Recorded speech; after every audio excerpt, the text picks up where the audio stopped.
গুমনামি বাবার সঙ্গে নেতাজির মিল শুধু গল্প নয়, দাবি করছেন প্রত্যক্ষদর্শীরাই। নমস্কার, আমি অভ্রনীল। ফান্ডামেন্টাল অভ্রনীলের আজকের পর্বে আমরা দেখব কেন বহু মানুষের বিশ্বাস গুমনামি বাবাই ছিলেন নেতাজি সুভাষচন্দ্র বসু। যে কজন মানুষ গুমনামি বাবাকে সামনে থেকে দেখেছিলেন তারা সকলেই বলেছেন চেহারা, মুখের গড়ন, কথা বলার ভঙ্গি, এমনকি খাদ্যাভ্যাস পর্যন্ত ছিল নেতাজির সঙ্গে হুবহু মিল।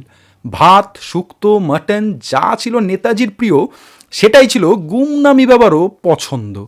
এমনকি অনেকের দাবি তার কণ্ঠস্বরও ছিল নেতাজির মতোই।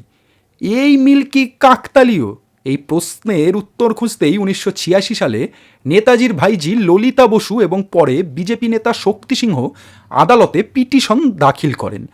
2016 সালের 26শে জুন উত্তরপ্রদেশ সরকার গঠন করে একটি তদন্ত কমিশন এলাহাবাদ হাইকোর্টের প্রাক্তন বিচারপতি বিষ্ণু সহায়ের নেতৃত্বে। কমিশনের রিপোর্টে বলা হয়, অধিকাংশ সাক্ষী মনে করেন গুমনামি বাবাই ছিলেন নেতাজি সুভাষচন্দ্র বসু। কিন্তু এখানেই সমস্যা। এর আগে গঠিত মুখার্জি কমিশন একেবারে উল্টো কথা বলে। তাদের মতে গুমনামি বাবা ছিলেন নেতাজির ভক্ত, নেতাজি নন। আর এখান থেকেই রহস্য আরও ঘনীভূত হয়। সাংবাদিক বীরেন্দ্র কুমার মিশ্রা জানান, গুমনামি বাবা মারা যান 16ই সেপ্টেম্বর 1985 সালে।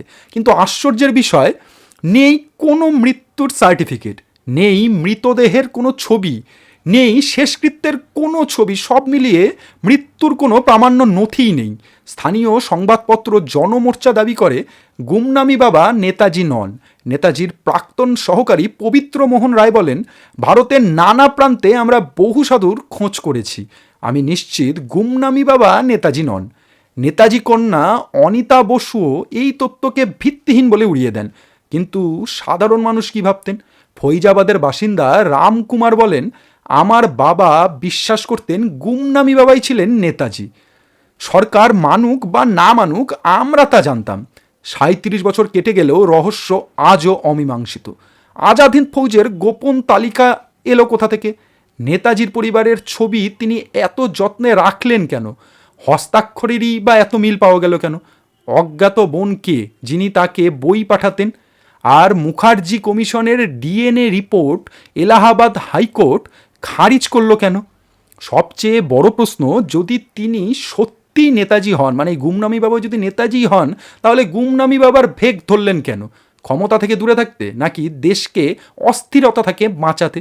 সরকারি রিপোর্ট যাই বলুক, ফৈজাবাদে আজও বহু মানুষের মনে জীবিত আছেন একজনই, নেতাজি ওরফে গুমনামি বাবা। আপনার কি মনে হয়? কমেন্টে অবশ্যই জানাবেন আমাদের।